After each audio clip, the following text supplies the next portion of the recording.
pray. In the name of the Father, the Son, and the Holy Spirit. Amen.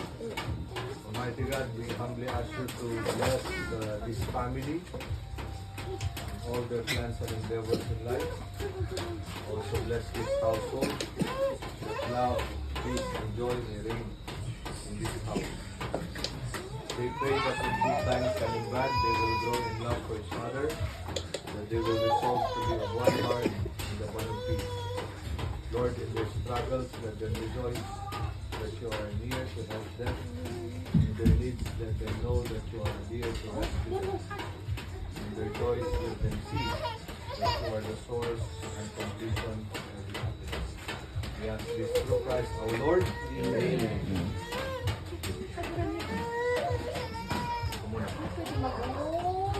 Dito, kain natin ito sa...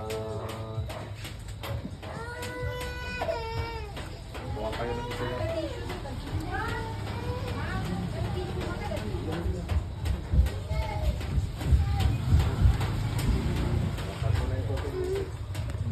You read. No, open, you open. We pray together the family consecration prayer in the name of the Father, the Son, and the Holy Spirit. Lord Jesus, we call your words in Scripture. Behold, the sign of the door and knock. If anyone hears my voice and opens the door, then I will enter his house and dine with him. And he will eat with me. We have prayer for we open the door of our home and ask you to stay with us. We open the door of our hearts and welcome you. We acknowledge you, Lord, and promise that we will always be your faithful disciples.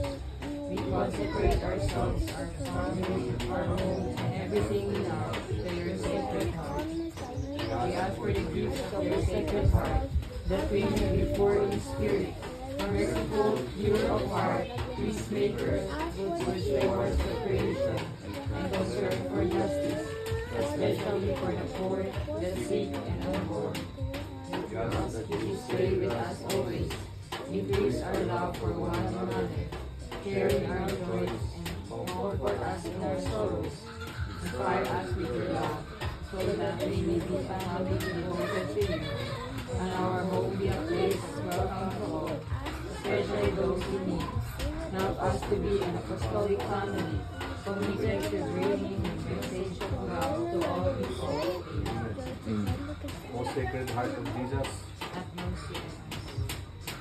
we now pray the Lord's Prayer, the Hail Mary, and the Lord. Our God, who art in heaven, Hallowed be thy name. Thy kingdom come, thy will be done on earth as it is in heaven. Give us today our daily bread, and forgive us our trespasses, as we forgive those who trespass against us. And lead us not into temptation, but deliver us from evil. Hail Mary, full of grace, the Lord is with you. Blessed are you among women, and blessed is the fruit of thy womb, Jesus. Holy Mary, Mother of God, pray for us sinners, now and at the hour of our death. Amen. glory to the Father, Father, and to the Son, and to the Holy Spirit, as it was in the beginning, now and ever shall be, world without end.